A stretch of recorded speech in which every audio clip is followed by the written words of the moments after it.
How to unlink OneDrive from account. If you have been using the OneDrive application and wondering on how to unlink OneDrive from your account, don't worry. In this video, I will show you how to do it. So let's get started. First of all, open the OneDrive application. Just like this.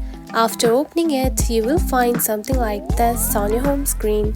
Now tap onto your profile icon at the top left corner. Select it. Then here you can find settings right here. Select it. Then here you can find your account. Tap on it. Now here you can find sign out option. Select it. So to unlink your account, simply tap on to sign out and tap on to OK and confirm it. And now you can see you have simply signed out and unlinked your account. And that's it.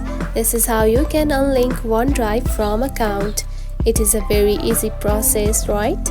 If you found this video helpful, don't forget to like and subscribe for more tips. Thanks for watching.